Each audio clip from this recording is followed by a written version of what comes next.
Hey everyone, it's Brett from the Real Estate Role Playing Group, and we are on week number 22 43. Now, there's only, again, 52 weeks in every year, and we're on week number 43. We are coming into the last week of October. So, I want to share with you what's going on with the role playing schedule this upcoming week.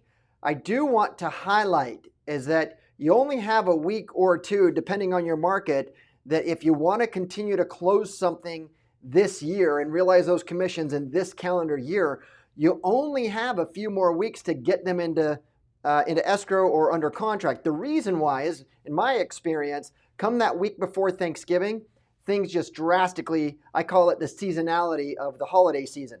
Things just drop off and it doesn't pick up until the first or second week after January.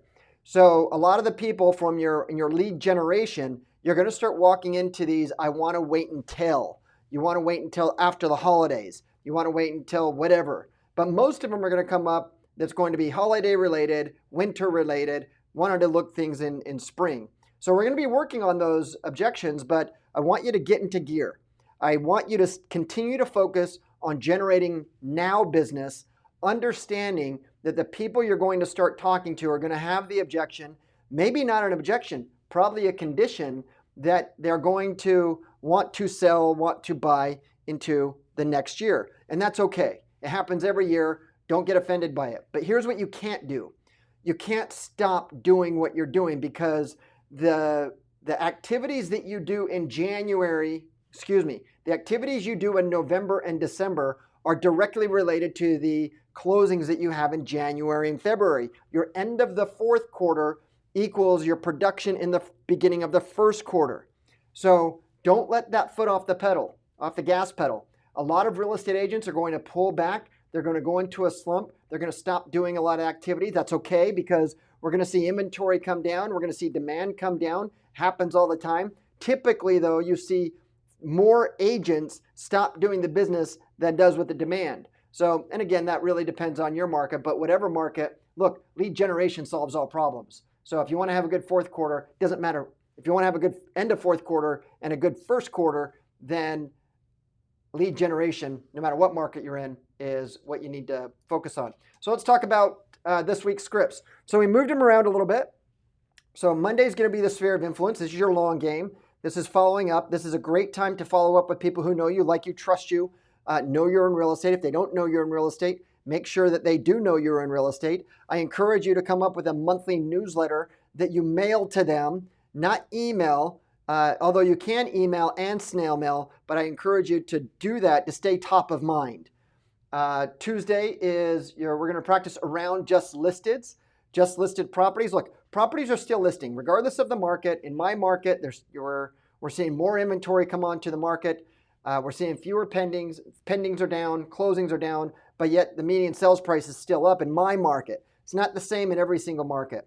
But around just listed properties that are in your primary market area, this is your neighborhood, this is where you live, this is what you know the most about the market, that's where you want to be. Remember, I always talk about there are three priorities you have when prospecting and marketing, when you're in lead generation. Number one is to find now business. Number two is to convert the leads that you found into clients. So you're nurturing and converting. And then number three is to build your database. Build your database of people who own property or who want to buy property in your market area. And then stay top of mind with them. Back to creating a newsletter. That's something you should do. Wednesday, we're going to be practicing old expired listings. Look, old expired listings, in my unscientific analysis, I find that 70% of all expired listings typically sell within a 2-year period of time. Hey, Brett, I want to sell now, not in 2 years. Yeah, I get that. So why don't you contact these old expireds, whether they're in the market to sell now or not, and start nurturing a relationship with them, especially if they're in your neighborhood, if they're in your market. That way, when that 1 year or 2 year comes up, you've already nurtured them, and now they just become a come list me call. That's how you're going to do it. You're not going to do it by grinding them and just calling them once a quarter or once every 6 months. They're not going to remember who you are, what you do, and you're just going to be a nuisance. So put them on your newsletter list. Thursday is a lead follow-up. Lead conversion is the name of the game right now.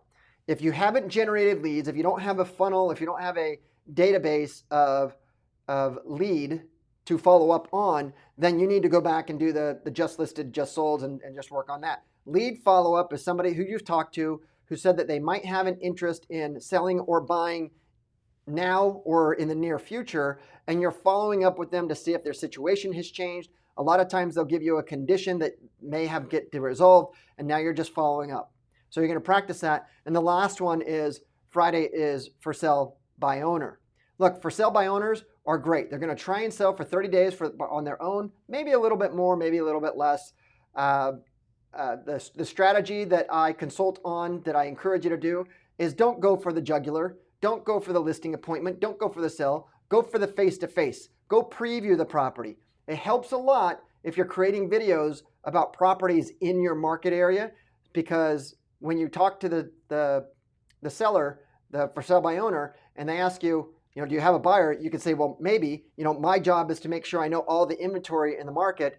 I'm only going to need about 3 or 4 minutes. Keep it under 5. Be very specific on that. I only need 3 or 4 minutes. Would you be willing to let me come by, sometime afternoon, sometime this week? Yeah, I'd let you do that. Okay. Does Thursday or Friday, would Friday work better to you? I think Friday would work best. Okay, I could come by at noon or maybe after 2 o'clock. Do either of those times. So instead of just going straight for the closing like a lot of traditional sales trainers close, what you're doing is you're gradually having a conversation, building rapport, and make them feel like they're the one choosing the date and time, where they're really not. They're really not. You're just eliminating options. So that's the scripts that we're going to be doing. And then on the objections, we're going to take what we did last week and we're going to put them back onto this week. Why? Because you're not going to get good at every single look. We only have so many objections. 90% of all the questions and objections you get with buyers and sellers are all going to be the same. You'll notice that the objections that we do, they are all the same. What do you do? What commission do you charge? What do you do different? What do you do different than any other agent? And what do you do to get home sold? Pretty much the same objection. But there's only so many questions that could be asked, and 90% of those questions are going to be the same. So what we do is move those on different days and have you practice those with different partners throughout the North America. So Monday, I'm going to take a break. I'm in no rush to sell. Well, interest rates are going up, which means prices are going to come down. If it meant losing tens of thousands of dollars in the equity of home, would that change things for you? That's what I would say on Monday. Number 2 is Tuesday. If I sell my big house and downsize to buy the next one, I have to pay more money. The market is overpriced. I will stay in the home. Okay, this could be a condition. Not a whole lot of motivation here, but if in fact they stay in the same home, are they doing that because they want to, or are they doing that because they have to? So here's the thing. Going back to the same objection. Look, I totally get that if you sell your house and you have to buy the next one, you're going to spend more money. But if it meant losing tens of thousands of dollars in the sale of your home, would that change anything for you? And what I mean by that is, what if you could sell now and get into a lower price? I have people in my market that I know personally that have sold their properties to max out their equity. They think the market's going to be taking a turn for the worse, as do I, and they're just taking a wait and see report. They went into rent. They went from home ownership to renting because they believe what's going to happen is that they sold here, market's going to adjust, and they're going to buy back in here. Look, it might happen. It might not happen. Your perception is your own reality. That is their reality. They put their money where their mouth is. But that's not to say if somebody knew that was an option, that they wouldn't do it. Maybe it's worth the conversation. What harm is it for you to bring up that question? Maybe they'll say yes, maybe they'll say no. But you don't know unless you do. Wednesday, we're going to talk about I want to wait until. The big one's going to be I want to wait until after winter. I want to wait until after Thanksgiving. I want to wait until after the holidays. I want to wait until whatever. It used to be I want to wait until we get this COVID thing out. But it's the same thing. Is it an objection? Is it a condition? If Mr. and Mrs. Seller, if it meant losing tens of thousands of dollars in the equity of your home, would that change anything for you? Would you still want to wait until it rains? Thursday, what are you going to do different than any other agent? Look, you have to, if you want to have a come list me call, you need to make sure that when a seller or buyer is in their discovery phase, when they're looking at things, that you let them know the services that you provide. How is it you're going to do things different. Look, 77% of all sellers, they only meet with one agent before they list their property. Google says that 88% of all consumers, they make the decision on who they're going to work with before they actually meet with them, which means that 77% of the people are going to list with you if you're the first one to the kitchen table. They're not going to do that if they don't know who you are, they don't know what you do, they don't know what you cost, if they don't know anything about you. So make sure that you have your value statement prepared. And if you get this objection, let's say it's a cold call, what are you going to do different than any other agent? Well, that's a really great question. What I'd like to do, if it's okay with you, I'd like to send over a packet of information that outlines my 21-point marketing plan, in addition on how it is that I benefit you and how I can net you more money, sell your home faster, do the least amount of hassle than any other agent. Would that be okay if I sent that over to you? Great. And after you review it, do you think that we could set up a tentative appointment on, I don't know, Thursday to go over it? Yeah, I could do that, or whatever. Okay. The whole point is that you need to make sure that they know what you're doing. They need to make sure that they know what you do and why you're awesome. And it's your job to let them know why you're awesome. If you're going to wait, don't wait until the actual appointment that you're going to vomit a bunch of information on them. Because if you go to the appointment, they haven't had anything to review, they don't know you from Adam, and you just vomit information on them, you're going to get the objection, I need to think about it. And they do need to think about it because you just threw an encyclopedia at them. So that's Thursday. And then Friday, we're going to finish up. I don't want to sell my house since we can't find a replacement house. You guys are starting to see the whole strategy here. Look, I totally understand that you want to sell your house before, and you don't want to sell it because you have to find a replacement house. That makes total sense. But Mr. Seller, Mrs. Seller, let me ask you this. If it were to cost you tens of thousands of dollars in the equity of your property, would that change things for you?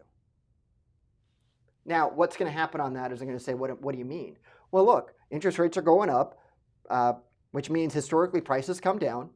We know that there's downward pressure on jobs, income, and wages. We know that inflation's ran rapid. That's all bad juju for home prices. What would happen if now you can sell your home for X amount of dollars, but yet in 3 months, now it's $50,000 less. In 6 months, it's $100,000. Now, I'm not saying that's going to happen, but it is possible that it could happen. And my question to you is, what would happen if that were to happen?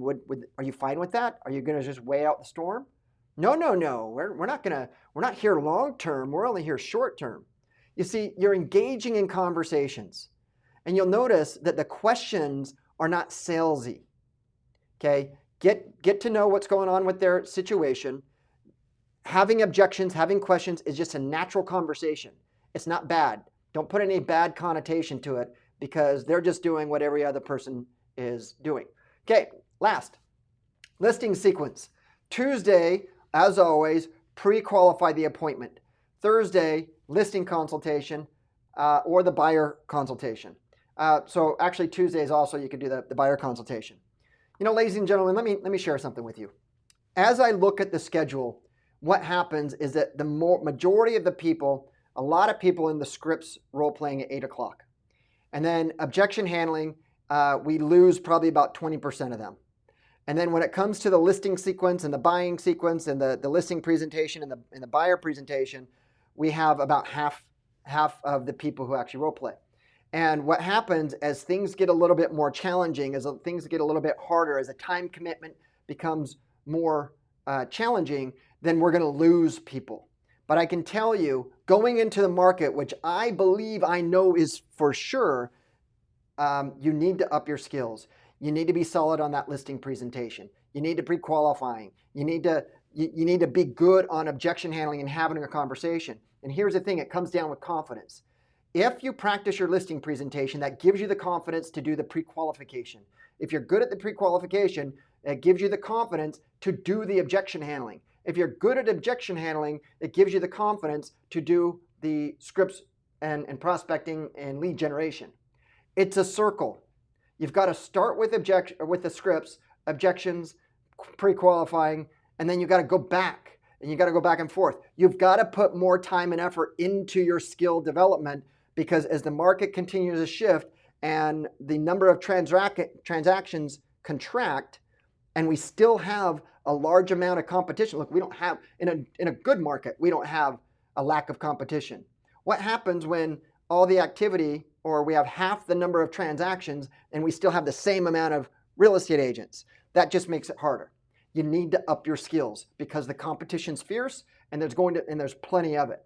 So, guys, that's what I got for week number 22-43. Thank you for watching. We're coming up with some good stuff here in the role-playing group. Stay tuned, and I'll catch you guys next week.